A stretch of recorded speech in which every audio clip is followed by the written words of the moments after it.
Diferencia entre infancia y niñez. Infancia. Es la etapa en la que el niño solo responde a estímulos. Es la etapa comprendida entre el nacimiento y los 6 o 7 años. Durante la infancia se tiene que el pequeño no es un ser completamente pasivo, ya que gradualmente va reaccionando a la variedad e intensidad de los estímulos de su nuevo ambiente. En cambio, la niñez se sitúa entre los 6 y 12 años. Corresponde al ingreso del niño en la escuela. Este acontecimiento significa la convivencia con otros seres de su misma edad.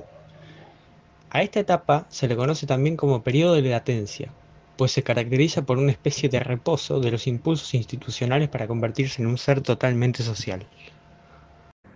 Piaget, desarrollo del pensamiento y aparición del lenguaje.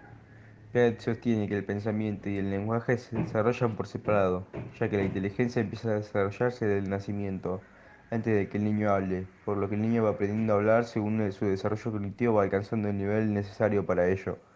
Para él, el pensamiento es el que hace posible adquirir un lenguaje, lo que implica que cuando el ser humano nace no posee lenguaje innato, como afirma Chomsky, sino que lo va adquiriendo poco a poco como parte de su desarrollo cognitivo. Una vez adquirido un lenguaje, este a su vez ayudará también al desarrollo cognitivo. La niñez según Erik Erikson. Desde el nacimiento hasta la entrada de la adolescencia, los individuos transitan los cambios físicos y mentales más abruptos. Por este motivo, en la niñez se condensa la mayoría de crisis o conflictos, y así también los estadios psicosociales. La niñez se divide en 8 etapas. Etapa 1. Confianza versus desconfianza. Entre 0 y 18 meses de edad. Durante esta fase, el bebé crea confianza hacia su entorno y sus padres. Esta va a depender del vínculo que constituya con ellos, sobre todo con la madre, ya que suele ser con la que más tiempo pasa el niño. Etapa 2. Autonomía versus vergüenza y duda. Entre los 18 meses y los 3 años. En este periodo, el niño comienza a ser más independiente. Aprende a caminar y a hablar. Empieza a controlar sus esfínteres. Sabe expresar lo que le gusta y lo que no le gusta. Este mayor poder sobre su cuerpo y sobre lo que le rodea hace que empiece a obtener un sentido de autonomía. Etapa 3. Iniciativa versus culpa. Entre los 3 y 5 años.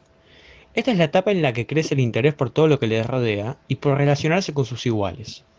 El juego adquiere una gran importancia y a través de él explorará sus habilidades y capacidades. Los niños sienten curiosidad por absolutamente todo. Etapa 4.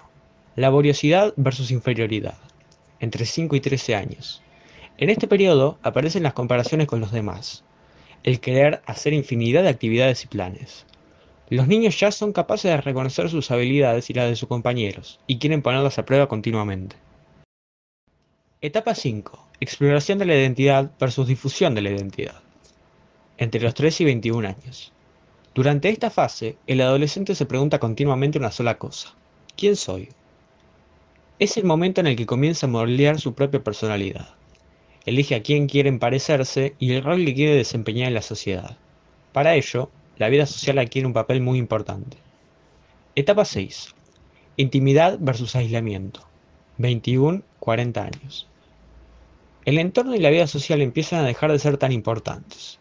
Durante estas edades se empiezan a tratar ciertas líneas invisibles sobre aspectos que la persona ya no está dispuesta a sacrificar por agradar al resto. Se priorizan las relaciones más íntimas que requieren un compromiso mutuo. Etapa 7. Generatividad versus estancamiento.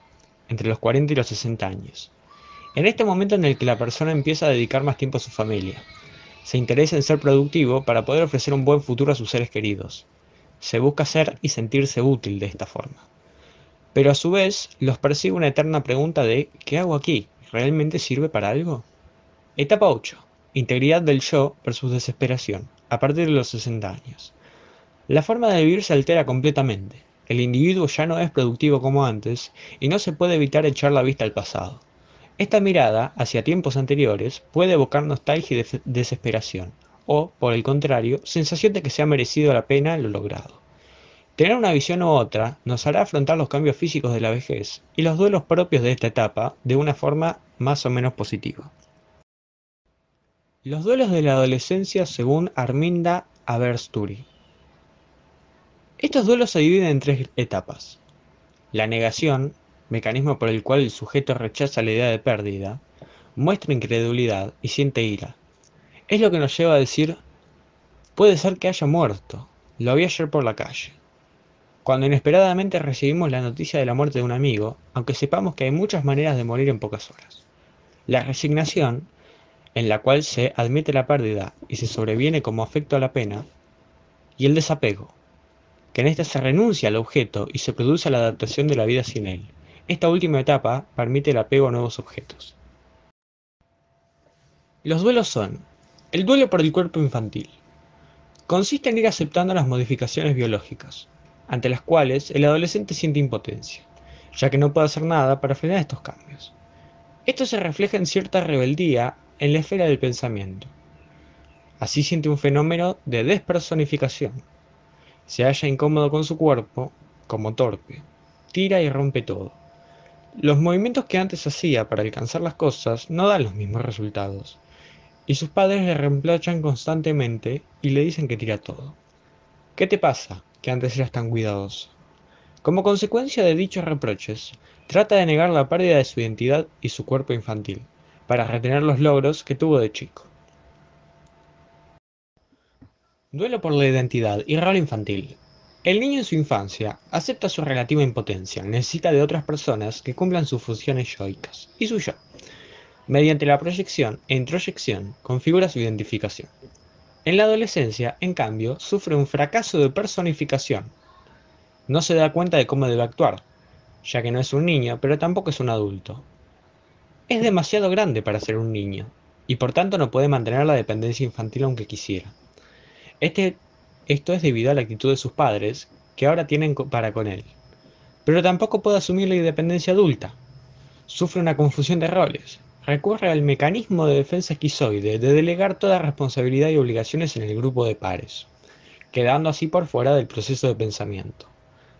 Forma parte de las actividades del grupo, pero no se hace cargo de sus consecuencias. Tiene un manejo omnipotente de la irresponsabilidad, y son otros los que se hacen cargo por él del principio de realidad, ya que éste no se hace cargo de sus actos y de las consecuencias de estos. Duelo por los padres de la infancia.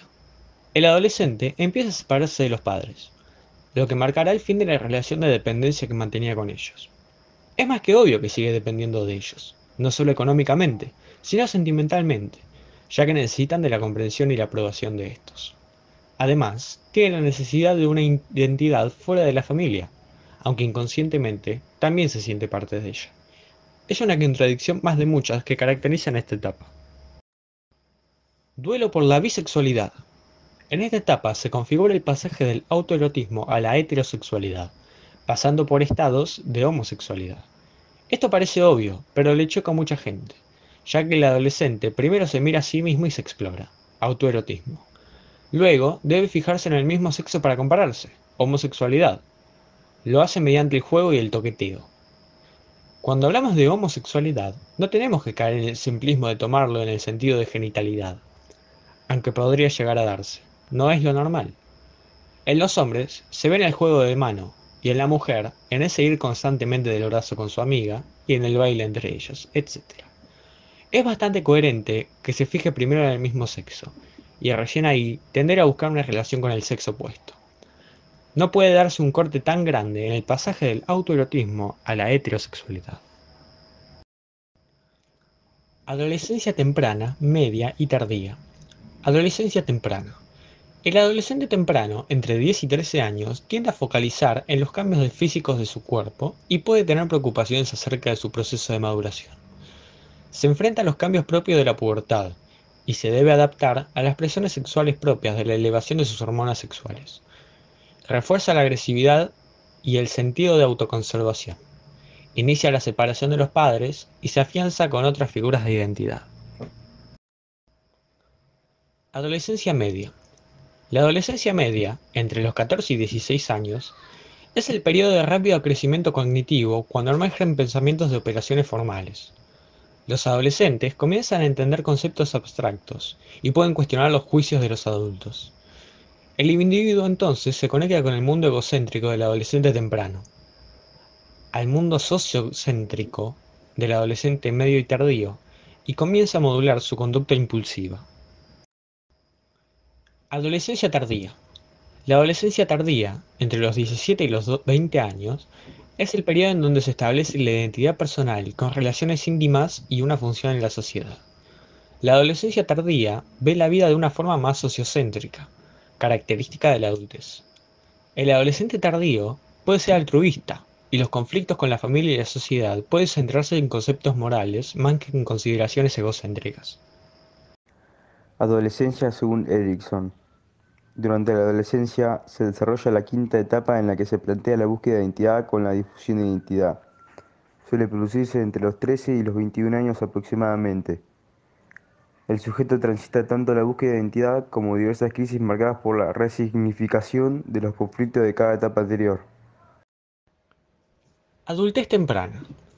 Es la etapa de la juventud, aunque no hay edades determinadas, abarca de los 20 a los 25 años. A lo largo de toda la vida, las interacciones sociales son significativas, pero, durante el estado de adulto temprano, alcanzan un punto crítico.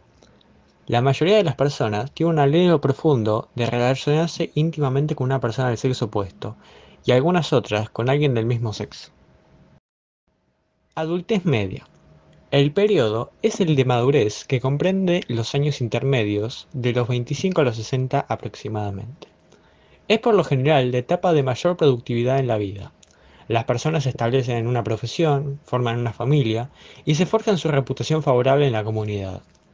Es la época en la que el individuo alcanza la más completa madurez física, psicológica y social. Adultez tardía. La última etapa de la vida que menciona Erickson abarca de los 60 a la muerte y supone una reflexión de los logros previos obtenidos. Cuando el individuo está satisfecho con estos, se da de la integridad del ego, tarea principal en este periodo. Implica la unificación de toda la personalidad, con el ego como principal fuerza determinante. Se les da una orden y un significado a las cosas vividas. El síndrome del nido vacío. El síndrome del nido vacío es la sensación general de soledad que los padres o otros tutores pueden sentir cuando uno o más de sus hijos abandonan el hogar. Aunque más común en las mujeres, puede ocurrir en ambos sexos. El matrimonio de un hijo o una hija puede provocar sentimientos parecidos, ya que el papel e influencia de los padres a menudo se vuelve menos importante que el del nuevo cónyuge.